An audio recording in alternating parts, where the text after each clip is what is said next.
महाराणी कसला विचार करीता आणि कसली प्रचिती? श्रीराम ईश्वरी अवतार आहे याची प्रचिती.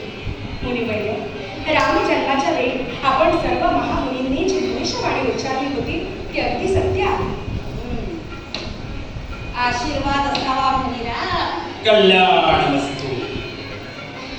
महाराणी तुझं कुशल आहे ना? आपल्या आशीर्वादाने सर्व कुशल आहे. मुनिराज, आज आपण अगदी शुभ प्रसंगी आला. रामासाठी करून दिलेल्या या राजचिन्हाला आपण शुभ आशीर्वाद द्यावा आणि उद्याचा मंगल सोहळा आपल्या उपस्थितीत पार पडावा हीच प्रार्थना. महाराणी उद्या 10 देवदूत सुमूर्त विश्वविजयी होते. वस्ते अश्वपती कन्यके रघुकुल सौभाग्य दीपिके मी आज तुझ्याकडे आलो आहे. आज्ञा मुनिराज.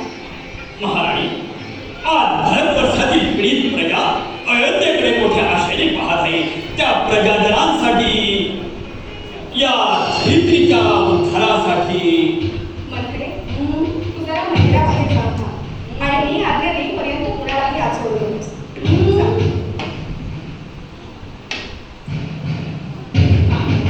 असा पुण्यात का बोलला? काय आज्ञा आहे? दूरदोषाची पठ्ठराणी राजनीती लोकहितलक्ष सदाचरणी सत्वशीलतेची कठोर तथ्य मी तुला सांगायला आहे. प्रजेच्या सुख स्वास्थ्यासाठी कसलाही त्याग करताना तू कचरणार नाहीस ना? शंका वाटते का मुनिराज? सत्व रक्षणासाठी पोटच्या गळ्याला हात काढणारी स्त्रिया लागते. आज तुझी आठवण? देवतांच्या कसोटीला उतरणारा राजलक्ष्मीची अशी धरावत काही तू हे अशी धरावत सांभाळशील ना? हो मुनिराज. मुली आज मी तुझ्याकडे काही मागणं आहे. या म्हाताऱ्या ऋषीने मोठ्या विश्वासानं धर्माचरणासाठी केलेली ओम भवती भिक्षा दे समाज आणि नियतीच्या या मागणीला नाही म्हणून प्रजा रक्षणाच्या कर्तव्यात चुकू नकोस. प्रजा रक्षणाच्या कर्तव्यात मी तत्परच आहे. आपण संकोच न करता सांगा. आपण जे मागाल ते तात्काळ करू. आपण जसं वचन देता. आणखी एक गोष्ट, आपण निसंकोचपणाने सांगा. मी वचन करत आहे. ही गोष्ट या काळाची त्या काळालाही करता कामा नये. खुद्द महाराज दशरथ हा तर अंतर नका बापू मुनिराज. आपल्या या असल्या संदिग्ध बोलण्याने मी व्याकुळ झाले आहे. मुनिवर्य, मी माझ्या लाडक्या रामाची शपथ घेऊन सांगते. आपण जे मागाल ते मी प्राणपणाने होते आणि ही गोष्ट तुमच्या माझ्यातच राहील. काही तू आत्ताही बोलते आहेस, पण वेळ आल्यावर. मुनिवर्य, वेळ आल्यावर मी माझ्या पोटच्या बळात भरताचा बळी देऊनही माझ्या कर्तव्याला सांगेन. आपण अगदी निसंकोचपणाने सांगा. मी माझ्या लाडक्या रामाची शपथ घेऊन सांगते. काही ऐक तर. लंकेचा राजा रावण ब्रह्मवेत्ता विद्वान ब्राह्मण विखुरलेले वेद एकत्र करणारा परम विश्वकर्ता. त्या भक्तीचा आणि सामर्थ्याचा त्याला अहंकार आहे. विज्ञान संपन्न शूरवीर रावणाने आपल्या सामर्थ्याच्या बळावर देवाधिकारात कैद केले आहे. ऋषीमृत यज्ञ या विज्ञानचा उद्ध्वस्त केले आहे.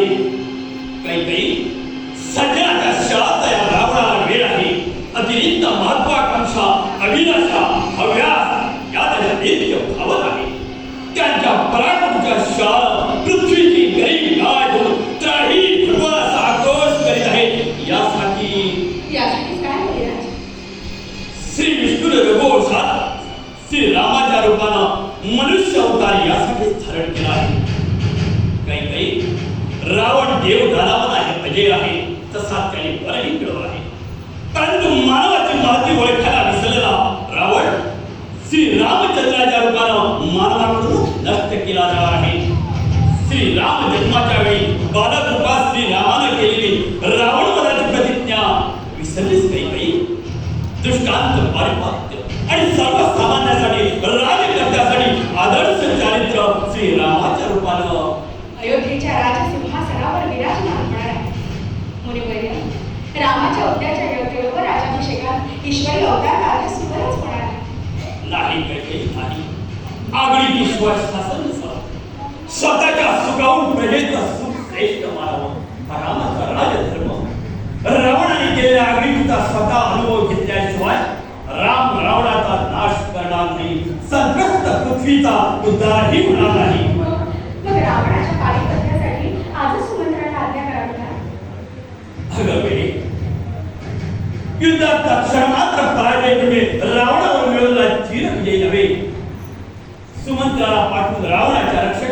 करून डांगोरा पेटण्यासारखं हे काम क्षुल्लक नाही. वर्षात 2 वर्षाचंही नाही वा सुमंत्रादी राजप्रतिनिधीचंही नाही.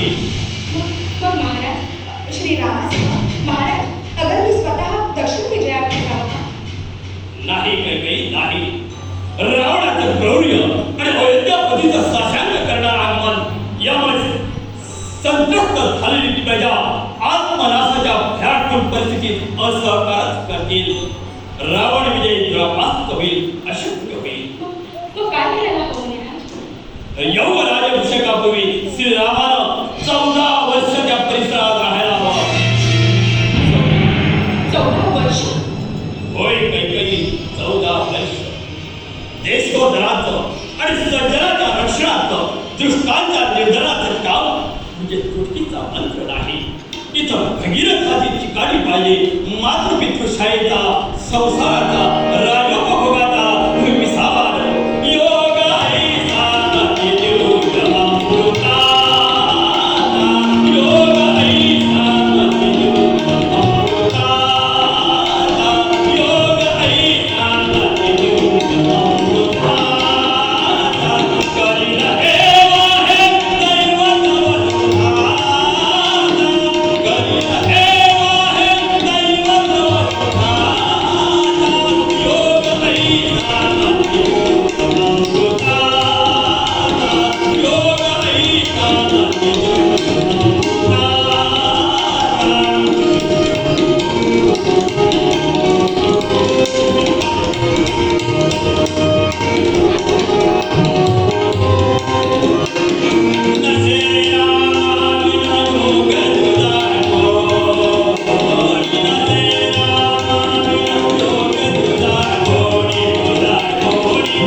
मी नाही समजले.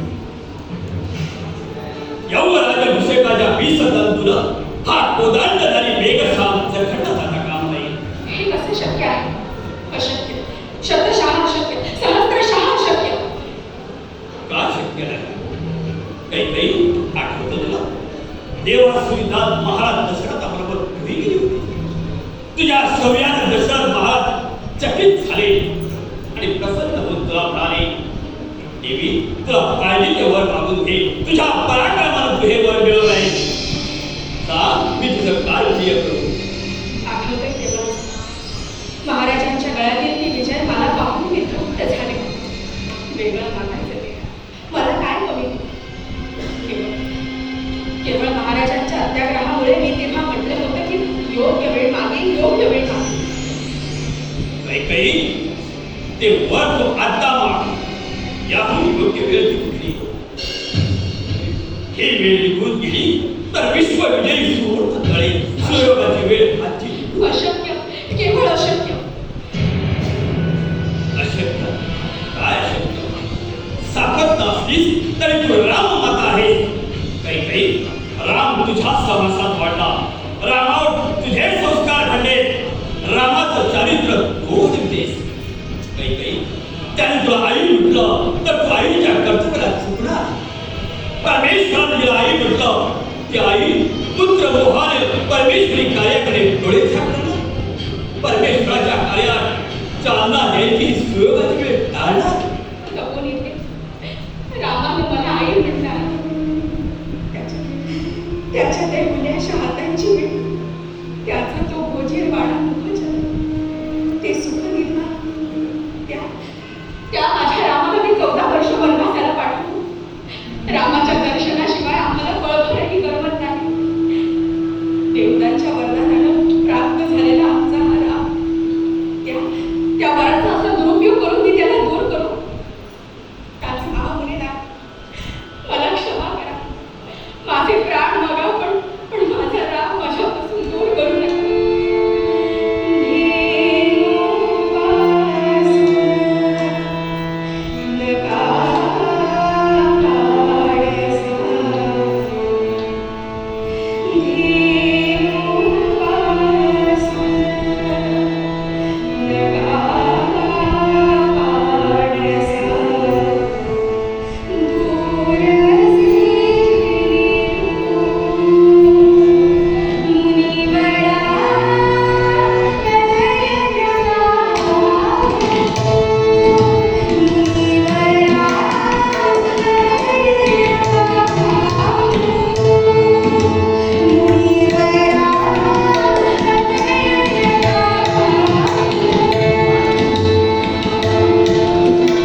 तुझं धैर्य संपलं. अगं प्राण देव करते आणि रामाला 14 वर्ष वनात पाठवायच्या कल्पनेने नुसती फासावीच होती. मला सांग बरं, मृत्यूनंतरच्या ताटापुटीचा वाका असे शांत हो. अगं स्नेही आवत असतो आणि वियोग कठीण असतो. पण मुली, सत्कृत्यासाठी सहन करावा लागणारा वियोग कर्तव्य म्हणून स्वीकारायलाच हवा. विश्वामित्र बाबा, रामवियोगाने महाराजांची काय अवस्था होईल याचा जरा आपण विचार करा. श्रावण नदीच्या शापात आपला सूड घेईल. अहो, रामापाठोपाठ अयोध्येची भाग्यलक्ष्मी देखील वनवासी होईल लपवणीत. अयोध्येच्या राजलक्ष्मीचं पाठोपाठ अयोध्येच्या राजप्रसादाची नंदाधिपत तेच बंद होईल. पण दंड करण्यात लोकहिताचा मंगलदीप ते जाळेल. महादेवी प्रभूच्या अवतार कार्यातील ती मंगलारतीच होईल.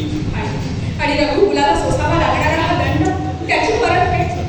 महाराज दशरथांचे प्राण आम्हाला परत मिळतील. सोसलेल्या देहदंडाची, मनोभंगाची, आनंदी आनंदाची परतफेड. परतफेड कैकई अंचळते.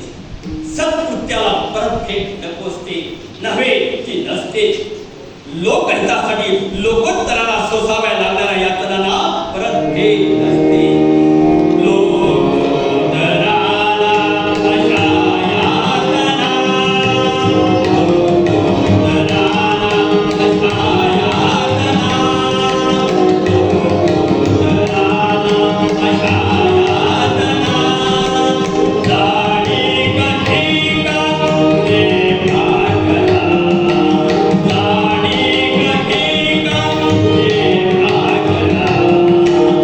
Oh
लक्ष्मणाला 14 वर्षाच्या होताच युद्धासाठी दंड करण्यास पाठवले.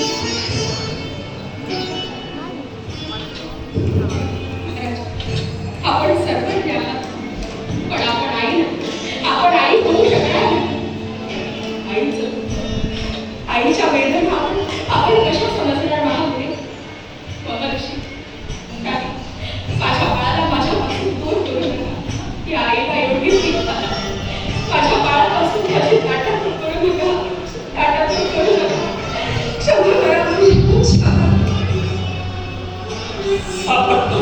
प्रसंगी निवृत्ती पत्करून तू क्षत्रिय धर्माला जाशील हे माझं विश्वास बोलला विसर. अगं भले भले या वाट फसले याहून तुम्हाला वेगळी वाटली. पुत्र शोकाला मृत्युमुखी पडण्याचा शाप दशरथाला होता.